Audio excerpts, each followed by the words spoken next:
Kita oke lagi. Oke, halo Ko Arvin. Selamat Halo, malam. halo, selamat malam bro. Gimana? Wah, Sehat semua baik ya? kok. Iya, sehat, sehat, sehat.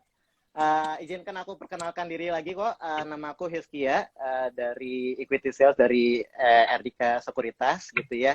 Dan mungkin teman-teman di sini ada yang bisa-bisanya belum pernah dengar tentang Erdika gitu ya. Jadi kita kenalin dulu. Erdika ini adalah sekuritas yang ada terdaftar di Bursa Efek Indonesia gitu ya, dan kami udah berdiri dari tahun 89 dengan kode broker AO. Nah, jadi teman-teman yang belum buat akun, silahkan cek link di bio kami di Erdika Elite Sekuritas untuk download aplikasi Elite di Play Store dan di App Store. Oke, Ko Arvin, terima kasih banyak nih untuk waktunya. Nah, loh, Ko Arvin lagi muter-muter nih. Ko Arvin, apakah ada di sana? Nah, sekali lagi sambil nungguin Ko Arvin punya koneksi kembali gitu ya, kita sekali lagi aku ingetin buat teman-teman mungkin yang, nah lu hilang. Oke, kita tunggu lagi. Kita buat teman-teman yang belum download ya kan aplikasi Elite, kita udah terdaftar di App Store maupun di Play Store ya. Jadi buruan ya kan, mumpung nih lagi masih nunggu-nunggu gitu ya, buruan cek link di bio kami di Erdika Elite Sekuritas untuk ngelihat apa namanya, kita punya aplikasi. Dan setelah itu nanti kalau misalnya belum bikin akun, silahkan dipencet untuk bikin akunnya. Lalu nanti ada teman-teman dari tim dari Erdika yang akan ngebantu teman-teman semua untuk membuat akun Erdika Sekuritas. Oke, nah kelihatannya katanya Ko Arvin sedang ganti network nih. Jadi kita tunggu sebentar saja. Dan Ko Arvin sebentar lagi akan request ulang untuk, nah ini dia.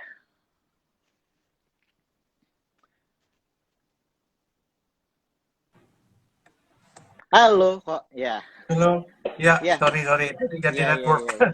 Oke, much better. Gimana?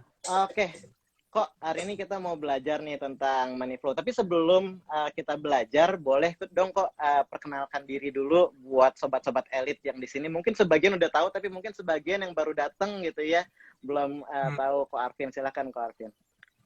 Oke, mungkin gue perkenalin diri dulu ya. Jadi gue basically salah satu dari trader pakai Elite juga ya.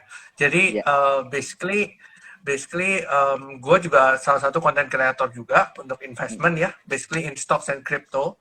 ya, Basically hampir semua instrumen investasi gitu ya. Gue wow. bahas gitu.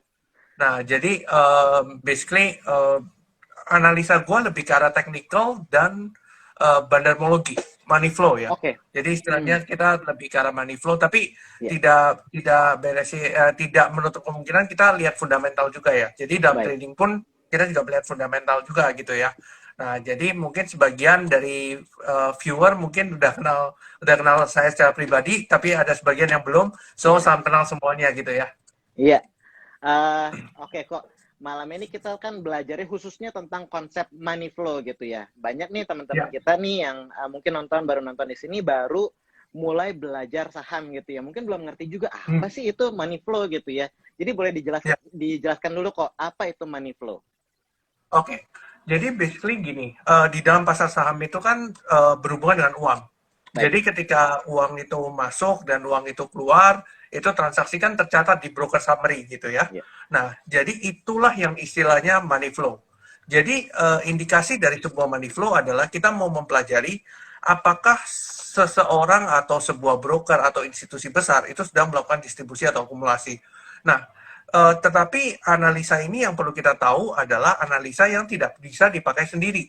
Analisa ini harus dikombinasi dengan fundamental atau technical gitu ya, untuk area entry, lalu apakah story-nya kira-kira masuk akal. Jadi ibaratnya itu money flow adalah kita sebagai retail itu tidak mungkin kita bisa dapat informasi in the first hand. Kita selalu Hmm. dapatnya terakhir. Nah, ketika Hmm. terakhir itu biasanya big fund atau money flow itu sudah masuk duluan. Ketika money flow sudah masuk duluan, kita sudah tahu nih, oh indikasinya kok ada akumulasi. Meskipun di depan itu kita nggak tahu ada apa ya.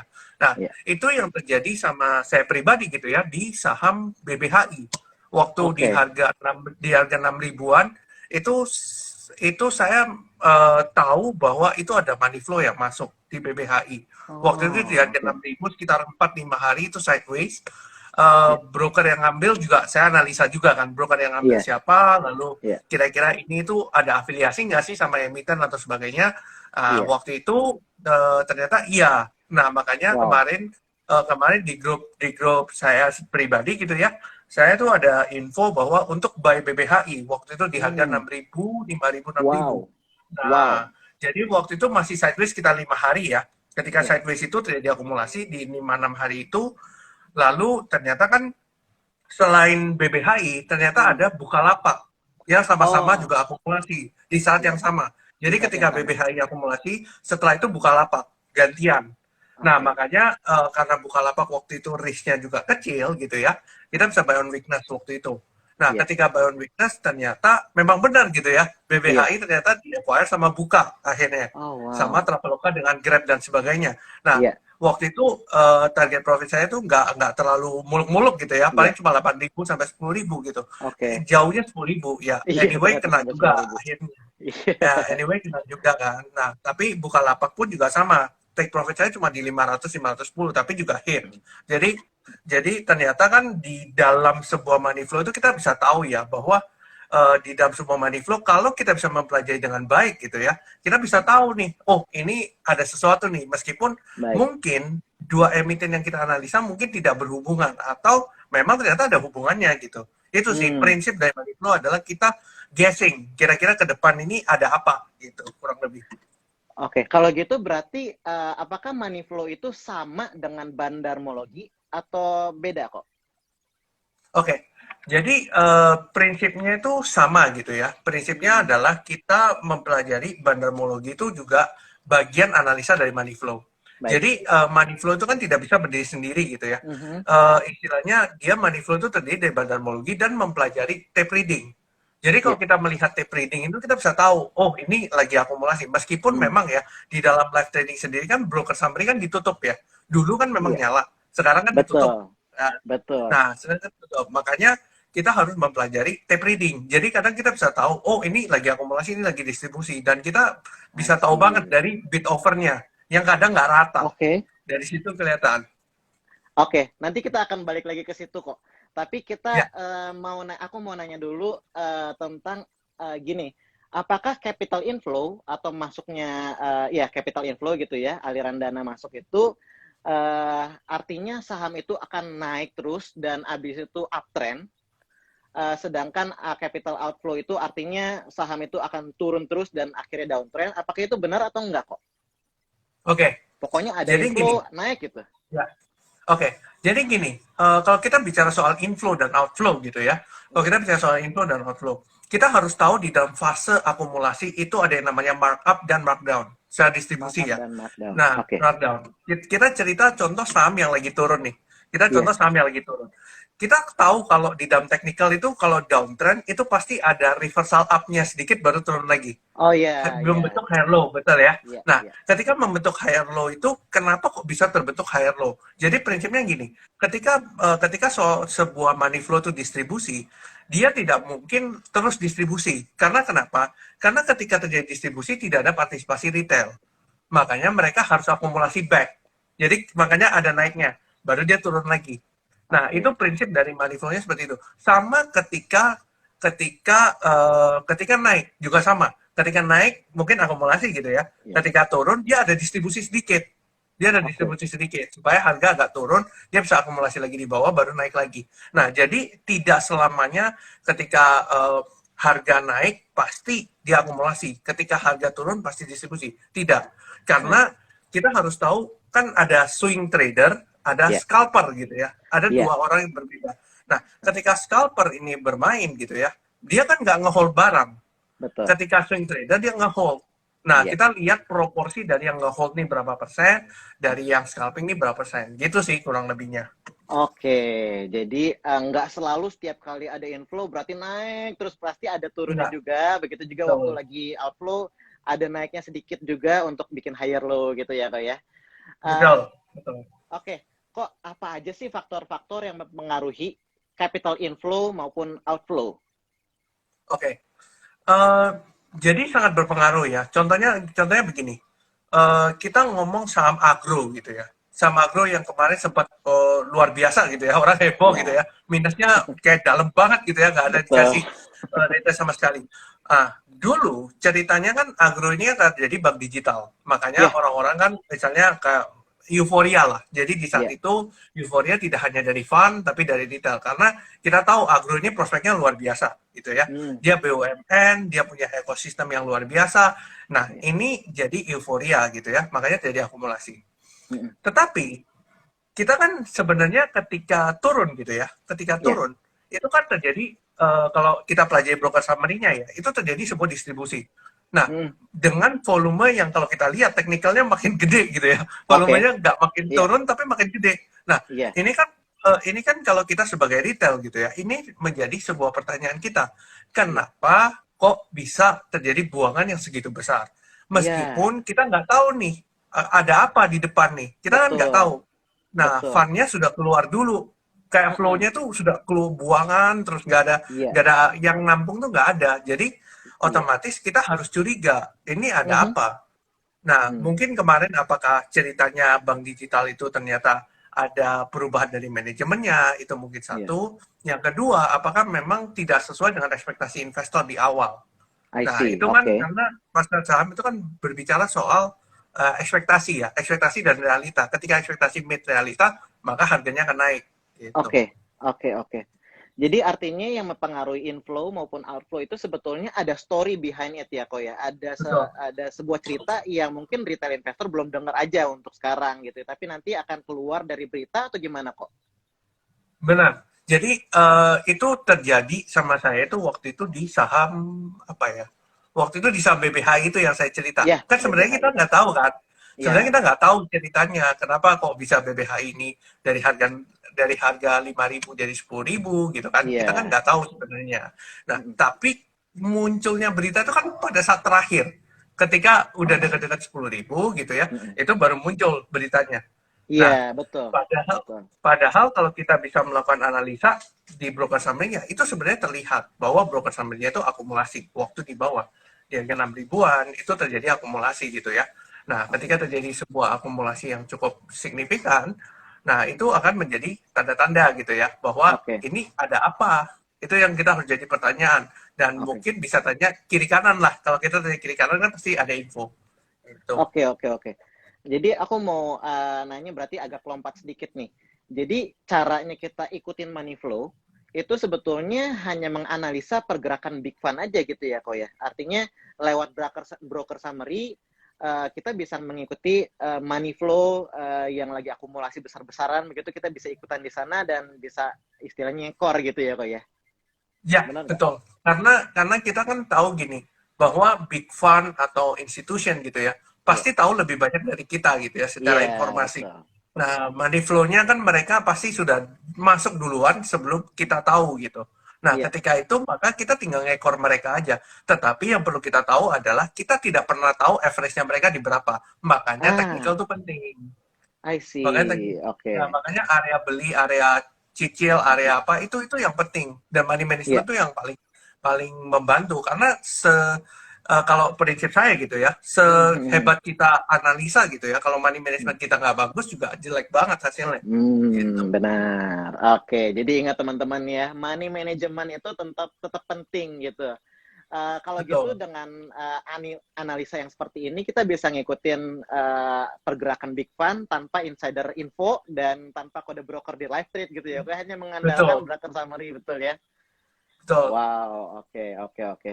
Kok nanya satu lagi, apakah money flow itu berpengaruh pada volume atau enggak? Seperti yang kau bilang tadi kan kalau ada akumulasi, gitu kan. Tapi kan ada saham-saham yang diakumulasi, tapi dia belinya cicil beli gitu, jadi nggak terlalu kelihatan volumenya.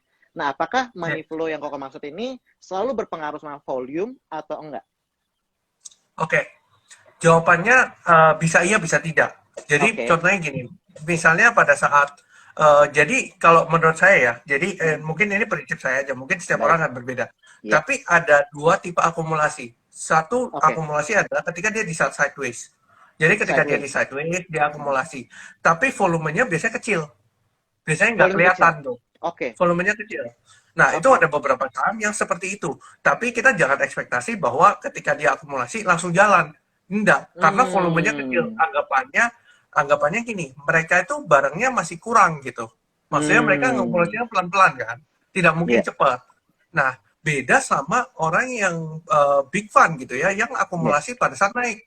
Ketika dia pada saat naik, dia punya barang di atas kan. Jadi dia ngejar Iya. yang namanya volume weighted average price atau kalau kita Right. lihat di beberapa itu average gitu ya. Nah, itu Average kelihatan price ya. banget. Nah, average price-nya kan naik naik naik naik terus artinya kan istilahnya institution tuh malah HK gitu ya. Nggak Iya. antri, dia malah hajar-hajarin yang kanan. Betul. Nah, nah mereka akhirnya dapat barang di average yang tinggi gitu. Ah. Kalau mereka dapat average yang tinggi, artinya retail investors ya it's okay aja buat ngikutin average mereka walaupun tinggi atau gimana kok? Oke, jadi yang saya ajarin gitu ya di grup Mhm. saya juga, saya ajarin Mhm. bahwa di dalam average itu kita jangan terpantau terlalu jauh. Contohnya gini, Baik. misalnya average-nya di 1000 misalnya. Kita Iya. jangan terlalu jauh, misalnya harga sudah 1050, 1100. Kita jangan kejar. Kita mending tunggu Oke. turunnya. Karena kita kan Oke. kalau kita lihat dari broker summary, itu kita nggak Iya. bisa kan lihat pada saat live trade. Kita tidak Betul. tahu komposisi yang menaikkan ini scalpers apa swingers nih. Kita nggak tahu. Betul. Nah, Betul. nah makanya kenapa lebih baik kita Lebih ketinggalan baik. daripada kita ngejar. Itu lebih baik seperti itu. Oke. Karena Oke. jadi batas maksimal yang saya biasanya pakai gitu ya. Mungkin dari Mhm. 1000 misalnya harga saham average-nya 1000, saya mungkin cuma pasang 2%. Karena Oke. kalau saya lebih dari 2%, itu biasanya Wow. scalpers itu kan sudah jual di 2-3%, Iya. 4% ke atas. Nah, Heeh. makanya saya bilang kalau 2% tuh masih relatively aman lah gitu. Nggak terlalu jauh sama Hmm. average-nya. Kayak begitu sih. Iya, iya, iya, iya. Berarti Ko Arvin bisa dibilang tipenya lebih ke swing trader gitu ya, kok ya? Iya, Bisa ngelihat, betul. jadi bukan untuk ngejar harga yang scalping, tapi lebih ke swing trader yang sebetulnya ngeliatin juga, oh ada teman-teman scalper juga yang akan take profit di harga cuma 2%, 3% begitu. Jadi bisa, sekali lagi, mana manajemen dari Ko Arvin yang kita pelajarin hari ini ya. Betul, Oke. betul. Karena Uh, uh, karena ini kalau kita bicara soal money management ya, mungkin sedikit aja. iya, boleh, Banyak boleh. orang yang punya di misalnya contoh ya, dia supportnya Hmm. di sekian. Dia tuh Mm-mm. hajar di satu harga. Yang which is sebenarnya ya wise tidak wise gitu ya. Dalam arti Oke. kalau saya di dalam support itu saya nggak mungkin hajar di satu harga. Yang saya lakukan adalah saya HK sedikit 20% mungkin. Hmm. Di supportnya itu saya hajar lebih banyak. Karena ada kemungkinan dia turun average saya jadi di bawah. Stop loss saya kecil. Gitu. I see. Jadi Gitu. Koko Itu mendukung. strateginya. Iya, jadi Koko mendukung apa namanya averaging down gitu ya, Kok ya. Jadi kalau misalnya dia turun, Koko akan akumulasi lebih banyak lagi di saham Ya, tersebut. Oh, gimana cara Koko percaya itu saham nggak akan nembus support yang Koko beli banyak itu, kok? oke. Jadi gini, ada biasanya kan gini, kalau kita dalam technical itu kan ada support yang biasa dites minimal 2 kali. Ya Baik. kan, minimal 2 kali. Selain itu, di dalam screening saya pribadi gitu ya, saya menerapkan yang namanya mana sih saham yang diakumulasi, mana yang didistribusi. Ketika saham yang diakumulasi, saya akan take fokus gitu ya on that Oke. saham gitu. Ketika saya take fokus on that saham, saya sudah tahu support resistannya di berapa. Nah, Oke. supportnya di sekian. Nah, kita kan tidak mungkin ambil the lowest point ya. Itu hampir tidak Hmm. mungkin.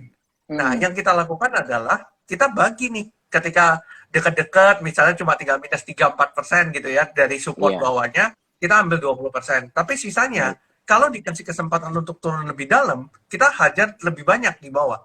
Kayak Mm-mm. 40%, sisanya. Makanya average kita di bawah. Ketika stop loss pun itu cuma 1% I dari yang kita masukin see. gitu. I see. Jadi kita lebih menjaga average price kita supaya nggak terlalu tinggi, supaya level stop loss kita juga bisa dijaga nggak terlalu di bawah juga gitu ya, kok ya. Betul. Eh, sekali lagi boleh diulangin kok, tadi kok sempat nyinggung sedikit tentang saham-saham yang lagi akumulasi. Gimana caranya kita identifikasi saham yang lagi akumulasi dan distribusi? Apa aja sih kok ciri-cirinya? Oke. Jadi gini, kalau kita bicara soal broker summary ya, mungkin kalau teman-teman bisa pelajari soal broker summary, itu kan ada bagian buyer dan bagian seller gitu ya. Iya, Ketika bagian buyer kita lihat di bagian kiri gitu ya. Misalnya brokernya A, B, C, D, E, kan itu ada value dan net. Kan ada baik. dua tipe ya gitu ya. Iya, Ketika brokernya value itu berapa, transaksinya netnya berapa. Nah, baik. kita bisa identifikasi sebenarnya dari karakteristiknya itu kelihatan. Ini tuh sebenarnya Hmm, scalper apa orang yang nge-hold. Itu kelihatan. oke, Misalnya, oke, let's say contoh, kita bayarnya 500 miliar gitu ya. Ketika baik. netnya ternyata cuma 200-100 miliar. Artinya kan dia sudah buang barang di hari itu, di hari yang sama. Tetapi kalau Oke. dia 500M, netnya masih 480, 470, artinya kan dia masih nge-hold. Nah, Ngehold. kalau dia masih nge-hold gitu ya, berarti kan istilahnya dia anggapannya masih serious buyer lah, kalau kita bilang. Nah, Oke. itu ada tanda-tanda akumulasi. Selain itu, kita harus lihat ketika buangannya itu di top 3 atau top 5 gitu ya. Kita lihat Iya. 100 miliar, 200 miliar, dan sebagainya. Yang ngambilin tuh berapa broker, dan kita ngelihat yang ngambilin berapa banyak. Contoh misalnya sellernya top 3-nya ya, 150, 50 gitu. Berarti kan 200 miliar top 3-nya. Tetapi yang ngambil di kiri, bayarnya itu 400 miliar misalnya. Artinya kan Hmm, barang tiga seller ini dimakan sama satu broker gitu. Gitu. iya, Itu akumulasi. iya. Tetapi beda kalau Oke. kebalikannya gitu. Hmm. Ketika bayarnya banyak tapi distribusinya cuma satu. Nah, ini distribusi namanya gitu. Oh, gitu. Jadi ngelihat siapa yang paling besar makannya istilahnya atau mengakumulasinya dari buangan-buangan beberapa sekuritas, dia makan sendirian, itu artinya akumulasi. Begitu juga kalau misalnya hanya satu buangan besar lalu ditampung oleh banyak, itu artinya lagi distribusi, begitu ya, Pak ya? Betul. Betul, kurang lebih seperti Oh, itu. gitu caranya. Oke, oke, oke. Jadi, nah, kok tadi kok juga sempat ngomong tentang apa namanya melihat apa namanya di order book gitu ya. Ada order book itu yang kayak gimana tuh kok yang lagi akumulasi, yang mana yang lagi didistribusi, apakah bisa kelihatan nggak di order book gitu? Ngomong-ngomong Oke, teman-teman yang mau nanya sebelum Ko Arvin menjawab, yang mau nanya boleh banget tanya pertanyaan lewat kolom question and answers. Nanti kita akan pilih pertanyaan-pertanyaan yang relevan yang lagi kita bicarain. Nanti Ko Arvin akan jawab setelah ini. Oke, silakan Ko Arvin. oke. Jadi kalau kita bicara soal order book gitu ya, kita melihat di saham-saham yang mungkin bukan blue chip gitu ya, second liner dan third liner. Itu kelihatan banget kalau misalnya di order book gitu ya, ketika misalnya contoh satu harga di offer gitu ya, di top offer gitu ya, itu tebelnya minta ampun. Dengan frekuensi cuma satu atau dua gitu ya. Hmm, Itu ibaratnya adalah seseorang yang mau ngambil barang di bawah. Jadi baik. prinsipnya adalah offernya ditahan supaya orang ngambil di bawah. Jadi prinsipnya Oke. adalah ketika orang mau jualan di Iya, kanan kan susah untuk dijualnya, makanya dia iya. hajar kiri. Padahal di Oke. orang ini juga ngantri di kiri gitu. Nah itu Oh, juga akumulasi namanya. Nah kalau hmm, distribusi ada kebalikannya. Ketika bidnya itu tebel sekali, offernya itu kecil gitu ya. Orang kan cenderung hajar kanan karena kalau dia ngantri di kiri, hmm. dia nggak dapat barang. Susah. Iya, susah Betul. dapat. Nah, betul. Tapi di saat yang sama, orang ini juga punya barang gitu ya untuk dijual di kanan. I Makanya dia jualan see. gitu. Itu terjadi di second dan third liner biasanya gitu. Second dan third liner. Tapi kalau first liner, apakah ada ada perbedaan? Kalau first liner mungkin tidak terlalu mencolok ya. Kalau kita bilang kalau blue chip sendiri order booknya kan agak rapi ya. Nggak Iya, kayak yang ini. iya, Nggak kayak second betul. liner dan third liner. Kalau second liner Oke. dan third liner tuh terlihat banget sih biasanya. Oh, artinya kalau misalnya kalau first liner ya kita lihat dari broker summary, summary lagi gitu ya, kok ya. Betul. Sama foreign Iya, flow ya. Biasanya kan kalau blue chip kan foreign kita flow. bicara soal foreign flow. Ya. Oke, foreign flow. Oke. Nah, buat teman-teman mungkin yang apa baru bergabung ya, belum ngerti gimana maksudnya melihat broker summary itu kalau di RDK ya kan di web trading kami kita bisa klik di order book itu ada tanda menu gitu, kita bisa view summary teman-teman. Nah di situ ada trade book, sama sebelahnya itu kita bisa ngeliat tuh yang Ko Arvin tadi ngomongin, uh, siapa yang lagi akumulasi, siapa yang lagi distribusi. Apalagi setelah kode broker ditutup gitu ya, kita bisa ngeliatin tanggal-tanggalnya ya kok, ya benar ya. Kita Ya, bisa ngeliatin betul. tanggalnya dari kapan gitu. Sebuah broker mengakumulasi. Sedikit aja kok tentang pandangan Ko Arvin di tahun 2022 ini nih. Hmm. Bagaimana kita nih sebagai retail investors menghadapi tahun 2022 yang ini awal tahun aja udah penuh tantangan gitu ya, udah ada Delta Crohn, udah ada bentar lagi kita nungguin pengumuman The Fed gitu ya. Gimana sih kok kita bisa ya menghadapi tahun 2022 ini supaya kita bisa beli dengan tenang, jual dengan tenang juga gitu. Oke. Jadi gini, prinsipnya kan sebenarnya dari sebuah trading atau sebuah investasi adalah momentum sebenarnya ya. Kalau Baik. kita bicara soal momentum gitu ya, kalau kita Hmm. bicara soal IHSG di bulan Januari sendiri, itu bergeraknya memang sideways dari bulan Oktober sebenarnya. Kalau kita bilang dari bulan Oktober itu kan memang arahnya ke sideways gitu ya. Kalau kita bilang sebenarnya saya personally gitu ya, mungkin akan berbeda pandangannya dengan orang lain. Tapi mungkin saya mengurangi exposure saya di blue chip. Itu satu. Oke. Karena saya pikir juga istilahnya ke upside-nya juga tidak terlalu banyak karena Baik. marketnya juga sideways. Ya. Makanya orang beralih ke second liner dan third liner. Kalau kita bicara soal running Hmm. trade dan sebagainya, kita bisa Iya. terlihat kok bahwa third liner tuh yang banyak geraknya, luar biasa gitu ya. Iya. Ini pernah terjadi waktu itu pada saat blue chip juga lesu. Ini Betul. kejadian yang berulang. Jadi ini kejadian yang berulang. Makanya kenapa mungkin kalau saya pribadi gitu ya, porto saya kebanyakan di second liner dan third liner yang I see. relatively tidak tidak korelasi langsung dengan IHSG. Meskipun memang Oh. ada korelasi kadang ada korelasi secara tidak langsung gitu ya. Nah, cuma kalau blue chip sendiri itu kan sangat berdampak gitu ya. Iya. Nah, sebenarnya dari sekitar 3 bulan yang lalu, Iya. saya udah mewanti-wanti sih mengenai IHSG ini bahwa Hmm. dia tidak boleh break di bawah 6480 karena kalau Oke. dia break di bawah 6480 ini beresiko. Karena dia beresiko bisa Oh. ke level 6180 sampai 6200. Makanya Wow. makanya dari kemarin kita memang lebih lebih banyak maksudnya kita harus ada cash gitu ya. Maksudnya dalam arti Reserve kita cash. tidak kita tidak bisa 100% gitu. Makanya Hmm. even kayak sekarang pun meskipun saya investasi di second liner dan third liner gitu ya, tapi posisi cash saya itu hampir 40-50%. Wow. Saya nggak Oke. ya saya nggak banyak pegang stocks, tapi memang stocks yang saya pegang itu mungkin korelasinya lebih kecil ke IHSG. Mungkin yang saya lihat ya di bulan Januari ini beberapa sektor tuh akan menarik. Salah satu contohnya adalah yang saya lihat tuh ada sektor teknologi. Ini salah satu sektor yang kemarin itu sempat kegebuk banyak karena blue chipnya naik. Karena blue chipnya naik, ini sektor teknologi kan seperti MTech dan sebagainya, itu turunnya lumayan dalam. Nah, ini adalah salah satu momentum yang cukup baik. Mengingat, kalau kita ingat di bulan Januari tahun lalu, kejadian ini juga sama. Ketika ISG-nya agak turun gitu ya, sideways cenderung turun, dia malah teknologi ini malah outperform, di mana MTech outperform dan sebagainya. Nah, inilah sektor rotasi yang saya maksud. Jadi yang saya lakukan adalah ketika sebuah saham itu naik gitu ya, contohnya sentimennya lagi ke call, yang saya lakukan adalah saya mencari sektor lain yang sedang diakumulasi. Jadi ketika itu terjadi maka saya sudah jual tuh yang saham-saham call, saya pindah gitu. Saya sudah nggak di sana gitu sih. Jadi teman-teman harus pintar-pintar untuk istilahnya rebalancing portfolio gitu. Ada pertanyaan dikit tuh dari Ibu Lisa Gillian. Tapi tech kan di Amrik tuh lagi dihajar kok. Nah itu gimana tuh kok? Oke.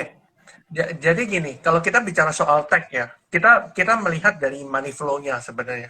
Saya melihat dari money flow-nya teknologi ini menarik. Di mana kalau di Indonesia ya, kalau di Amerika mungkin overly bubble ya. Maksudnya dalam arti teknologi di Amerika kan sahamnya lumayan overvalue ya. Kalau kita bilang di Indonesia ini kan cenderung kemarin tuh sempat turun dulu. Ketika Iya. turun dulu ini itu adalah kesempatan kita untuk akumulasi ulang, reakumulasi. Nah, itu Hmm. yang terjadi di beberapa saham. Kalau kita lihat kalau kita lihat inflow di MTech itu luar Ya. biasa. Dari pada saat dari bawah sampai atas itu nggak ada buangan, hampir nggak ada Wow. buangan. Jadi Wow. kalau Oke. kita lihat harganya kan naik terus gitu ya. Iya. Beberapa minggu terakhir itu kan naik terus. Nah, itu penyebabnya adalah money flow yang memang ke arah sana. Nah, Ke arah selain sana. itu, yang saya perhatikan ada selain MTech, itu banyak banget saham teknologi yang kemarin itu manggung gitu ya, kita bilang. Sekarang sempat drop. Nah, ini jadi orang-orang lagi akumulasi lagi di bawah. Jadi teman-teman bisa perhatikan saham-saham teknologi ini mungkin menarik. Selain itu adalah yang berkaitan dengan Hmm. farmasi. Kalau teman-teman lihat yang saham-saham Hmm. farmasi gitu ya, contohnya kayak beberapa gitu ya, saham yang berkaitan dengan vaksinasi, booster, lalu kita lihat Kalbe Farma yang biasanya jarang gerak gitu ya, hari ini Iya. bisa 4-5%. Nah, Iya. itu terjadi karena memang inflow-nya yang cukup besar pada saat belum Hmm. bergerak gitu. Oke, oke. Jadi lebih ke arah bagaimana kita melihat saham-saham yang lagi diakumulasi. Jadi selalu Ko Arvin itu pandangannya masuk ke saham yang sedang diakumulasi gitu ya. Jadi bisa juga dibilang Betul. apakah itu buying on weakness atau mancing bawah Uh, gitu ya. Ada banyak yang ngomong gitu mancing di bawah gitu. ya, ya, oke. Kalau kita bilang gini, ketika pasar sideways yang kita lakukan adalah kita lebih baik buy on weakness. I see. Ketika ketika ISG maksudnya break all time high dan seterusnya rally terus, itu strategi kita akan jauh berbeda gitu ya. Kita akan cenderung buy on breakout Hmm. karena kemungkinan untuk false itu kecil dibandingkan Hmm. dengan pasar yang lagi sideways. Makanya ketika pasar yang lagi sideways yang saya lakukan adalah buy on weakness strateginya. Itu. Oke, buying on weakness. Jadi artinya di tahun 2022 ini Ko Arvin akan melihat saham-saham yang lagi diakumulasi, lalu buy on weakness, cicil beli atau apakah Koko langsung akan hajar bawah? Oke, jadi itu tergantung dari posisinya ya. Ketika cut Hmm, loss-nya itu sangat kecil gitu ya, saya langsung aja di bawah karena toh juga hajar di kecil bawah. gitu. Kecuali Oke. kalau posisinya kalau secara teknikal ya nanggung-nanggung. Jadi dia nggak di tengah-tengah ya agak Ah, tanggung. Nah, itu mungkin ya. saya akan masuk 20%, 30%, tapi saya akan hajar di bawah 70%. Nah, Oh itu wow, oke. cara money management saya itu seperti itu supaya average saya itu Hmm, turunnya agak jauh. Ketika agak turunnya jauh. agak jauh, risk-nya saya kecil. Gitu sih. Oke, oke. Maksudnya saham yang nanggung tuh artinya yang kemarin sempat rally, terus habis itu sideways di tengah-tengah kayak gitu, itu yang maksudnya kok nanggung, betul ya kok ya? Oh, gini, jadi kan kalau kita bicara soal support dan resisten gitu ya, Baik. jadi jarak dan support dan resisten tuh istilahnya di tengah-tengah, dia nggak lebih dekat Ah, resisten, nggak lebih dekat support. Nah, itu kan posisi nanggung. I Mungkin ke see. bawahnya itu masih bisa 5%, ke atas juga 5%. Nah, itu Iya, nanggung namanya. Nah, I see. kalau kita hajar di tengah, ketika pasar lagi sideways gitu ya, Hmm, itu kan masih bisa ke bawah atau ke atas gitu baik, kan. Kalau ke atas betul. mungkin bisa cuan, tapi kalau ke bawah itu kita nggak ada cash untuk average down. Makanya kenapa Baik, saya tidak pernah kalau di posisi nanggung, saya ambil semua di posisi nanggung itu. Saya akan cenderung baik. turun. Karena itu akan mempengaruhi psikologi. Kalau kita Iya, bilang psikologi dalam trading itu kan penting banget gitu ya. iya, Bahwa kalau kita lihat portofolio kita setuju. minus, kadang kita set up loss gitu, without any reason. Betul. Makanya Iya. makanya kenapa sekarang lebih baik kita cari weakness sekali gitu ya, supaya Mhm. minat kita terlihat kecil. Itu Oh wow, mempengaruhi oke. psikologi. Iya, iya, iya. Jadi sekali lagi nyari average supaya average kita di bawah, lalu ya supaya kita bisa psikologinya lebih baik juga ya. Kok kalau gitu Betul. artinya untuk sementara ini Koko itu lebih ke arah fast trading dulu gitu ya, karena yang Koko keep itu saham-saham justru yang second liner dan third liner gitu ya Betul, untuk betul. sekarang. Jadi prinsipnya adalah kita ambil jangka pendek gitu ya. Kita nggak Jangka ngambil pendek. swing yang sampai panjang banget. Kecuali memang secara tren, lalu secara volume itu memang bagus, itu akan Hmm, lain ceritanya. Jadi memang setiap saham itu akan berbeda ceritanya masing-masing gitu ya. baik. Tergantung dari analisa kita melihat. Nah, Hmm, makanya prinsipnya adalah kalau saya bilang ke grup saya gitu ya, hmm. just trade what we see aja, jangan trade what we assume. Karena kalau kita I trade see. what we assume, bisa ini pasti naik gitu ya, kita akan over bullish ke satu situasi. Iya, Padahal kalau kita bilang, belum tentu kejadiannya seperti itu. Makanya belum just tentu. trade what we see gitu. Trade what we see, don't trade what we assume. Good Ya. point kok. Kok Ya. adakah any tips buat retail investors terkait menganalisa money flow? Apakah ada Tips ya. tips-tipsnya nih? Iya, Oke, tipsnya ini mungkin saya sering bagikan gitu ya. Saya sering iya. bagikan mungkin untuk lucu-lucuan aja ya. Saya Baik. tuh sering sering melihat sebuah saham yang lagi lagi dibenci orang. Lagi Jadi dibenci. contohnya ya lagi dibenci orang. Contohnya misalnya ya, kita ngomong Bukalapak yang turunnya luar biasa gitu ya. Iya, Orang-orang kan kayak nggak ngeliatin gitu ya. Bukalapak, betul. aduh, Bukalapak nih begini begitu begini begitu. Itu justru saham-saham yang saya malah lihat karena Mhm. jangan-jangan ketika orang-orang itu tidak tidak suka dengan saham itu gitu ya. Orang-orang nggak Heeh. suka dengan saham itu. Jangan-jangan ada orang lain atau institusi yang melihat ini sebuah peluang. Makanya saya kadang Ah, melihat itu sebagai, oh makanya saya lihat kadang broker summary-nya gitu ya. Saya lihat, iya. loh kok ada akumulasi, ada yang aneh. Ketika orang-orang pada Ah, buang, kok ada yang nampungin. Nah, I ini yang jadi see. pertimbangan gitu. Sama ketika saham lagi over bullish dengan ekspektasi yang luar biasa tinggi. Over Contohnya misalnya, bullish.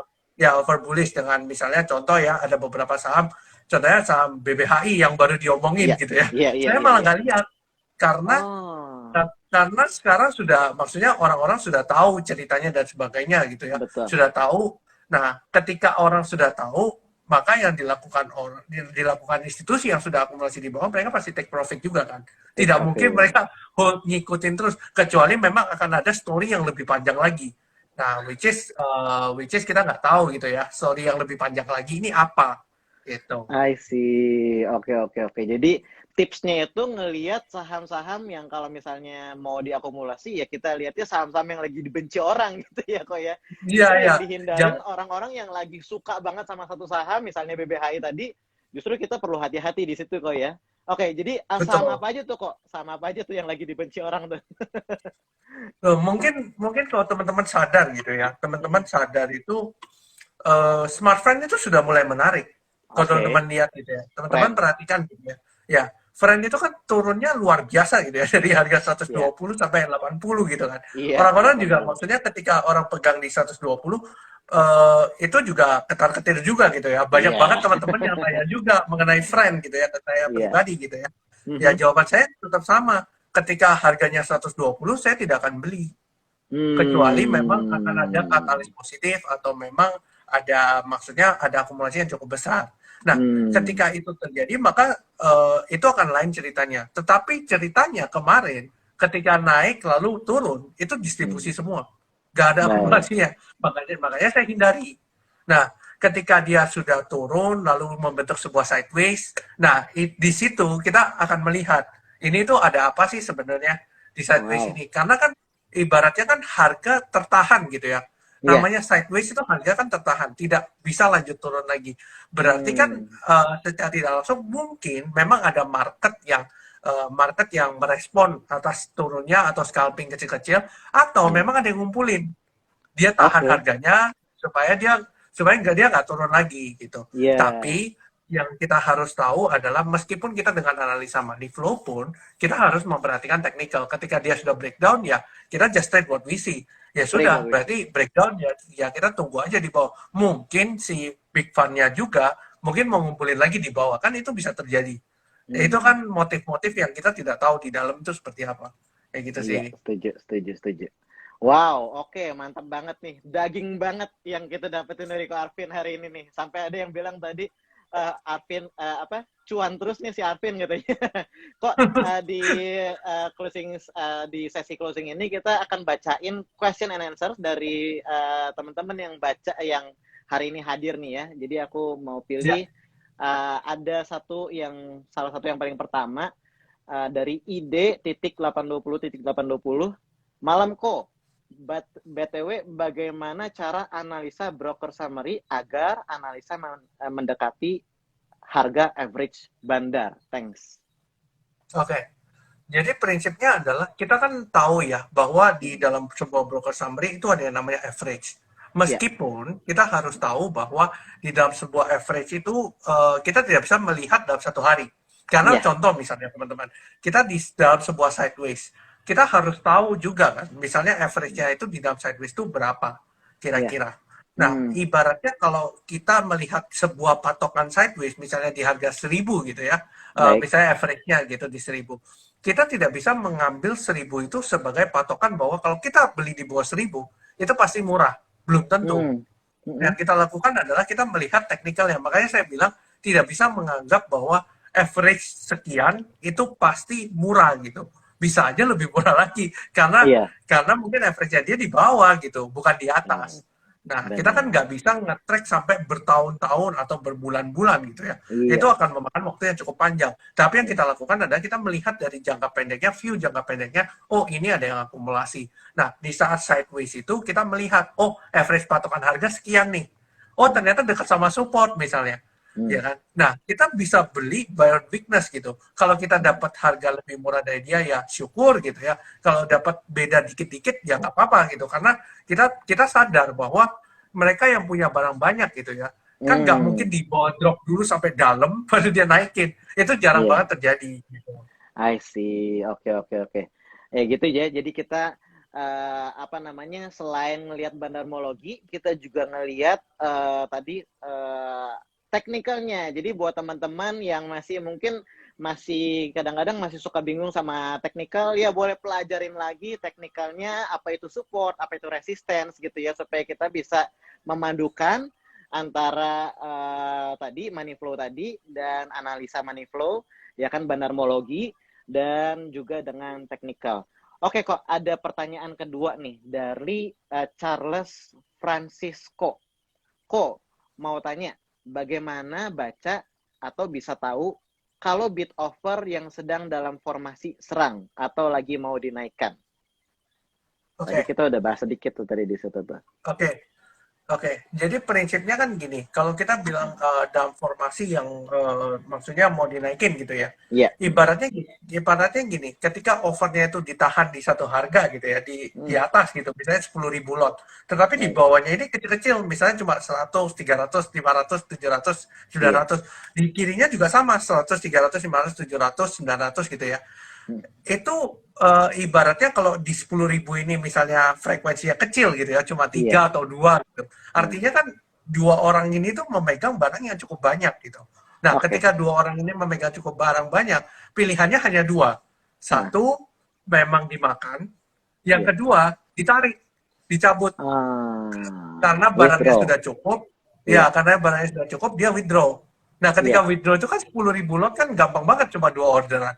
Nah, Iya. kita kan kelihatan banget kan di order book itu kan kelihatan banget kalau kita lihat di Etika itu kelihatan banget ada frekuensi.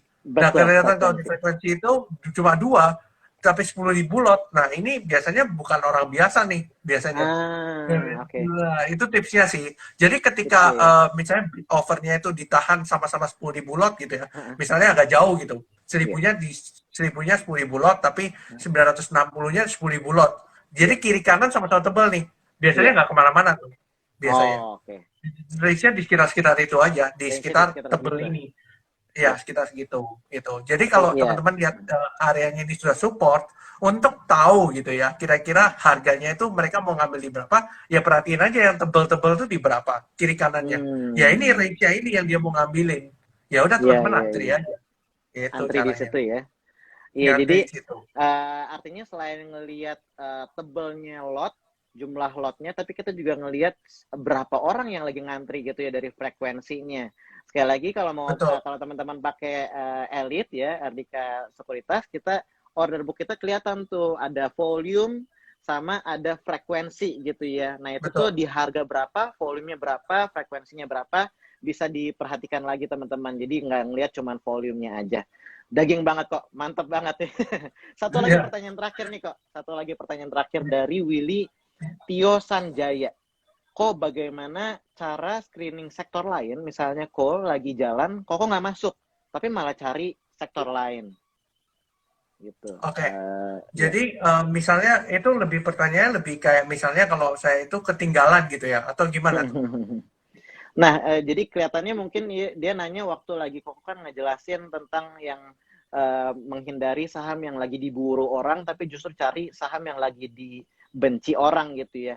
Nah, itu Ya. gimana sih cara kita nemuin atau screening saham-saham yang lagi dibenci orang gitu, dan menghindari saham-saham yang lagi diburu orang itu. Gimana caranya sih kok gitu? Tips-tipsnya gimana? Oke, oke. Prinsipnya sederhana ya. Kita kan semua punya sosial media gitu ya. Kita bisa Iya, melihat respon-respon dari orang mengenai satu saham gitu ya. Kita bisa melihat gitu bahwa mungkin orang overly bearish dengan satu saham atau overly bullish dengan satu saham. Itu kelihatan oke. dari responnya. Nah, kelihatan dari responnya, dan kita bisa melihat misalnya contoh pada saat saham batubara naik tinggi gitu ya. Saya Iya, malah bilang ketika orang-orang selalu tanya gini, ketika saham batubara lagi naik gitu ya, mereka selalu tanya ke saya gitu, eh boleh masuk nggak gitu, saham call iya, gini-gini gini. Mereka pasti iya. tanya karena harga saham lagi naik. Jawaban saya tetap sama. Jawaban saya adalah kita tidak pernah mengejar kereta. Karena kereta yang I sudah see. lari, kita nggak mungkin kejar. Nah, jawabannya adalah Hmm, kalau mau ada dua prinsip. Satu adalah kita tunggu buy on weakness, atau dia cari sektor lain aja karena kita sudah ketinggalan gitu. Nah, itu yang terjadi hmm, sama beberapa orang yang saya tahu itu mereka waktu itu waktu itu sempat di 1700 1800 sempat rally tinggi. Nah, yang saya lakukan adalah saya sampaikan ke mereka, sesuatu yang naik pasti ada turunnya. Nah, turunnya kapan? Saya nggak bisa tahu.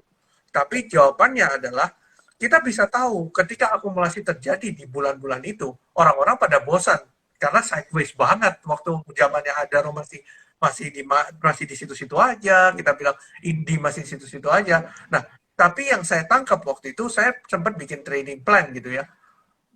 Pada saat Adaro Indi itu sideways, yang saya beli adalah ITMG. Karena ITMG hmm, itu rally duluan. Nah, setelah itu oke. baru saya switch ke Indi Adaro. Karena akumulasinya yang memang terjadi duluan secara faktanya adalah ITMG ini. ITMG yang duluan jalan akhirnya. Nah, habis itu disusul Oke. oleh Adaro, Indi, dan PTBA. Nah, sekarang pertanyaannya kan, ini kan sudah turun nih, Indi, Iya. Adaro, ITMG, semua turun ya. Nah, pertanyaannya adalah, apakah kesempatan untuk beli gitu ya? Hmm, hmm, hmm. Jawabannya adalah ketika sebuah pasar sudah di supportnya gitu ya, sudah di support yang cukup kuat gitu ya, ada suatu saat dia akan rebound. Terlihat dari beberapa saham call gitu ya, kita cerita kayak Indi yang sempat drop banyak, kemarin sempat naik 5%, 4%. Nah, jadi ini adalah sebuah indikasi yang bagus. Dan kalau teman-teman perhatikan, broker summary-nya sangat menarik. Makanya saya nggak tahu apa yang terjadi di depan, tapi kita bisa melihat dari broker summary ini flow sudah masuk, tapi kita nggak tahu apa yang di depan. Siapa tahu memang ada story di Indi yang kita belum tahu. Hmm. Yang kita Gitu. belum Itu dengar. mungkin salah satu tips. Gitu. I see. Oke, oke. Jadi ngelihat yang mana, tapi kok aku penasaran aja, penasaran aja. Tadi kok bilang kok udah pantau Indi, udah pantau Adro, udah ada akumulasi, tapi malah masuknya ke ITMG. Sekali lagi boleh dijelasin kok kenapa masuknya ke ITMG waktu itu? Oke, jadi waktu itu masuknya ke ITMG karena satu teknikalnya udah break. Itu satu. Oh, jadi Yang berdasarkan yang yang teknikal. ya teknikal, berdasarkan teknikal udah break. Makanya saya bilang money flow tidak bisa berdiri sendiri, pasti harus Baik, ada teknikalnya. teknikal. Makanya waktu itu ITMG memang jalan duluan karena akumulasinya Hmm. memang sudah cukup panjang dibandingkan Indi Hmm. dan Adaro. Nah, ITMG itu sudah break. Ketika sudah break, saya anjurkan untuk beli. Nah, Hmm. ketika beli itu mereka udah rally duluan si ITMG. Nah, si Iya. Adaro sama ini ketinggalan waktu kemarin ya sebelum rally. Nah, habis itu ITMG-nya slow down, gantian yang satunya, Indi sama Adaro. Hmm. Gitu. I Nah, ketika kita see. sudah doing taking profit di ITMG misalnya, kita bisa cicil beli di Adaro dan Indi. Tetapi yang kita perlu tahu adalah memang waktu itu Indi dan Adaro sangat sideways gitu ya. Di mana Hmm. sideways-nya parah banget. Sampai Parah. ada beberapa dari grup saya gitu ya, bilang, kok ini Adaro sama Indi gak jalan-jalan gitu. Iya. Nah, gak jalan-jalan kan. Nah, cuma yang saya bilang adalah sebuah sideways yang panjang gitu ya. Ketika sideways-nya sudah panjang, artinya akumulasinya juga cukup banyak. Nah, kita Hmm. bilang kalau secara akumulasi sudah cukup banyak, makanya sering dengar mungkin ya, ketika base yang panjang diiringi dengan rally yang panjang juga. Nah, itu Oke. kejadian di Adaro dan Indi. I Nah, itu yang see. kejadian di Adaro dan Indi. Ketika kita mau masuk, kita udah tahu nih barangnya itu di bawah banget pada saat kita tahu. Ah, Ketika ya, ya. sudah rally, kita nggak berani ambil. Karena Nah, resikonya, kita udah tahu resikonya bawah banget. I Risknya itu sudah nggak see. masuk. I Jadinya see. kita nggak masuk gitu akhirnya. Makanya Ah, itu yang istilahnya secara psikologi, kembali lagi psikologi trading itu penting Baik, gitu. baik, baik, baik, baik. Oke. Kok di terakhir banget nih, boleh nggak kok bocorin ya kan watchlist di tahun 2022 atau mungkin kalau nggak sebutin sahamnya, sektor-sektor apa nih yang menarik yang kita menurut Ko Arvin akan bagus cara money flow-nya ya yang kita bisa perhatikan untuk di tahun ini gitu. Oke. Jadi gini, kemarin saya itu sempat berbicara dengan beberapa rekan lah ya, sama-sama orang-orang yang memperhatikan saham-saham tertentu gitu ya. Jadi saya pernah bercanda sama mereka. Saya bilang ini ada saham-saham yang menarik. Tetapi saya bilang kalian jangan kaget ya saham-sahamnya apa aja. Tapi yang saya bilang saham IPO yang kemarin gitu ya sempat turun, ini yang diakumulasi. Saya bilang. Nah, salah Oh, satunya adalah Dharma Polymetal, ya kan? Dharma DRMA, Polymetal, DRMA, eh, BSML yang saya lihat ya secara BSML. fakta itu kelihatan. Wow, Nasi itu kelihatan, itu tiga nasi. ini kelihatan. Nah, Iya. nasi ini kelihatan. Lalu Dharma, BSML, nasi ini. Jadi Hmm. tiga ini saya bilang ke mereka bahwa ini saham, ini pergerakannya cukup aneh. Cukup Maksudnya dari aneh segi cukup aneh, dari segi flow ya kalau kita bilang. dari segi Ketika flow. dia naik, ibaratnya kan kalau kita secara logika berpikir sebagai underwriter, kita secara IPO gitu ya, Hmm. harusnya naik dia buangan barang. Heeh. Tetapi yang dilakukan adalah kebalikannya. Ketika Nah, turun, malah akumulasi di bawah gitu. iya. Akumulasinya terjadi di bawah. Nah, ketika Oh, akumulasi oke. terjadi di bawah, tiba-tiba pump gitu ya. Iya. Ternyata nggak berhenti-berhenti. Kayak nasi Iya. kita bilang. Nasi ini beberapa Iya. hari ini nggak berhenti-berhenti loh. Beberapa hari Kita ini bilang, luar biasa. ya, Bintang Samudra Mandiri Line yang kita cerita BSML itu juga sama ceritanya. Nah, BSML. akhirnya ya kita bilang ya memang saham-saham ini yang menarik waktu itu. Nah, kalau kita bilang secara sektor gitu ya, sektor mungkin saya akan mungkin satu yang berkaitan dengan teknologi. Yang Berkaitan dengan kedua teknologi. dari teknologi, yang kedua dari bulan November Desember gitu ya. Saya sudah bilang ke grup saya pribadi, saya bilang adalah lirik saham-saham yang terkait dengan Goto. Saya sudah bilang Goto. Oke. ya, November Desember kalau nggak salah 2 bulan yang lalu saya bilang Ya. saham-saham yang terkait dengan Goto bisa dilihat. Makanya kenapa Hmm. kalau kita perhatikan Arto, Iya. Bevin itu Iya, kan iya, dua iya. hari ini kan luar biasa ya karena Mantap memang banget ya. terjadi akumulasi yang cukup besar di sana. Makanya saya bilang ini saham-saham yang kelihatannya akan prospek lah ke depannya Menarik. mungkin akan Menarik. jalan. Tapi Menarik. jalannya kapan saya nggak tahu. Tapi Kita nggak terjadi tahu. akumulasi yang cukup besar. Nah, itulah yang makanya saya mengambil benang merahnya gitu ya. Hmm. Kemarin juga sebelum berita Omikron, itu saya juga bilang mengenai saham farmasi. Nah, caranya saya Hmm. tahu adalah ya sama-sama diakumulasi tiga sektor. Sam. Contohnya Kimia Farma, Indofarma, IRA, DGNS, semuanya diakumulasi semua di saat yang sama. Hmm. Nah, artinya kan ada sesuatu yang kita nggak tahu. Ternyata beritanya adalah Omikron yang masuk ke Iya. Indonesia. Wah, kita Iya. langsung paham semua di saat yang sama. Nah, Oh. seperti itu sih cara triknya. Tapi untuk tahun ini mungkin saya akan bicara teknologi, lalu ke health itu masih oke. Lalu perbankan ya, kalau kita bicara soal inflasi dan sebagainya, suku bunga naik, itu yang kena duluan secara impact itu perbankan sebenarnya. Hmm. Tapi kalau kita Oke. bilang secara IHG, kalau kita dikasih murah gitu ya, untuk saham-saham blue chip, itu menarik. Ketika harga Hmm. IHG-nya di 6.200 mungkin ya, kalau dia breakdown ke Iya. 6.200 itu menarik banget untuk saham-saham blue chip I ini. see. Oke, jadi saham teknologi, lalu saham perbankan, sama satu lagi apa kok tadi? Dan Teknologi, healthcare. perbankan, healthcare Healthcare. ya. Iya. Oke, wow. Wah, udah kira-kira kita udah ngobrol udah 50 menit nih kok. Mau Ya, ada dua pertanyaan terakhir yang belum kejawab. Apakah kok ya, mau jawab lagi? Boleh? ya, boleh, boleh, boleh Dari sekalian. ada Zona Edu Indonesia kok tolong tanyain. Untuk nikel bagaimana view-nya Inco? Apakah distribusi atau akum?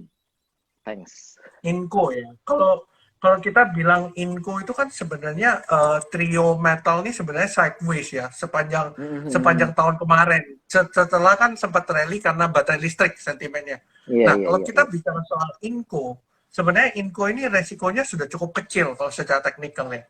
Tapi secara akumulasi distribusi, sebentar ya, saya cek sebentar ya. Soalnya saya nggak lihat Iya, Inco sih. boleh, boleh, Kak. Coba saya Iya. lihat sebentar ya. Oke, Waduh, Inco. thank you banget nih Ko Arvin sampai Ya. buka-buka dulu nih. Iya, Inco. Sementara kalau info. kita lihat di level support ini ya, support hari ini ya, maksudnya penutupan hari ini, Hmm. Inco masih distribusi. Kalau kita lihat, belum terjadi akumulasi Sampai yang cukup sekarang masih signifikan. distribusi. Masih, masih, Hmm. masih yang nampung juga masih belum ada yang kelihatan, maksudnya dia serious buyer gitu ya. Kalau sekarang Mhm. sih saya mungkin akan skip dulu di Inco ya, Inco, Antam Skip dan dulu. Tins. Sampai Ya. nanti mungkin akan ada terjadi pergerakan yang cukup baik lagi, baru kita lihat lagi gitu ya. Tapi selama Oke. ini sebenarnya sentimennya sudah cukup bagus ya mengenai mobil listrik, lalu Inco dan Tins itu menarik juga. Tapi yang kita harus tahu adalah kalau kita bicara soal baterai listrik, itu ada proyek jangka panjang. Kita nggak bisa Hmm. lihat jangka pendeknya. Nah, itu Iya. sentimen yang kita harus perhatikan bahwa tidak serta-merta electric vehicle jadi apakah ini yang akan dapat proyeknya. Nah, itu yang akan jadi Nah, sentimennya oke, gitu. oke, oke. Jadi walaupun ada sentimen untuk electric vehicle, tapi tetap perlu dilihat lagi sahamnya ini apakah dia dikena atau enggak gitu ya sama Hmm, story yang betul, beredar betul. gitu ya. Oke, baik. Wah, thank you banget Ko Arvin. Jadi kita udah ngobrol kira-kira udah 1 jam. Ada closing statement enggak dari Ko Arvin nih untuk teman-teman yang nonton pada malam hari ini? Oke, mungkin closing statement saya adalah kita mungkin ini mungkin saya sering ngomong ya, tapi just trade what we see aja, jangan Trade what trade we see. what we assume.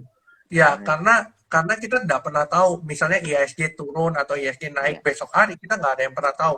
Yang pasti Hmm, kita tahu ada supportnya di sekian, iya. resistennya di sekian. Oke, kita ambil di posisi itu cukup murah. Dan beli saham adalah ketika harganya turun, bukan ketika harganya Hmm. naik. Karena Iya, ketika iya. harganya naik, mungkin kita sudah di pucuk pergerakan harga itu. Nah, Iya. yang betul adalah kita kan kalau kita bicara kita di beli baju atau beli apa, kita kan usahain senawar mungkin kan. Iya. Nah, ibaratnya kalau di saham sama. Kita kalau beli saham, masa kita mau beli barang yang sama, harganya mahal. Nah, Iya. ibaratnya ya kalau bisa nawar, kenapa tidak gitu. Nah, kalau misalnya harganya, kebanyakan kan orang gini, harganya nggak kena nih, misalnya, harganya nggak kena. Iya, iya, Tenang, iya. besok bursa masih buka lagi, gitu. Nah, jadi Gitu. jangan Jadi takut jangan FOMO. sampai nggak dapat barang gitu ya. Jangan FOMO ya kok ya. Artinya kita tetap Iya, trade what we see. Mantap iya, banget Ko Arvin. Thank you banget. Apakah ada tambahan dari thank Ko you. Arvin? Mungkin satu sektor lagi ya yang mungkin Satu sektor boleh boleh aku banget. mungkin aku lirik juga itu ada sektor konstruksi. Kalau teman-teman Wow, lihat oke. sektor konstruksi ini kan sebenarnya kemarin-kemarin ini kan nggak dilirik karena COVID ya. Tapi yang saya perhatikan dari money flow-nya ini cukup menarik. Saham-saham yang berhubungan dengan karya. Ya Hmm. Wika, PTPP, itu bisa dilihat Hmm. Adikarya. Ini tiga ini mungkin bisa dilihat. Dan kalau kita lihat kan secara sentimen berita gitu ya, sentimennya kan lebih ke arah ibu kota baru. Betul. Nah, pertanyaannya adalah siapa dari kontraktor ini yang akan mendapatkan proyek itu? Nah, Nah, itu dia. ini yang kita harus perhatikan. Kira-kira yang diakumulasi paling besar siapa? Mungkin Hmm. juga si akumulasi orang yang akumulasi ini juga nggak tahu gitu ya. Hmm. Yang mana yang akan dapat proyeknya gitu. Iya, Nah, iya, iya. ini yang kita harus gali-gali sama-sama bahwa Gali. siapa sih yang akan dapat proyek di ibu kota baru? Ah, Apakah WSKT atau Wika atau PTPP atau Adikarya? Ini kita menarik untuk kita bahas gitu. iya, iya, iya, iya, iya. Jadi itu PR buat kita nih, penonton-penonton yang hari ini datang.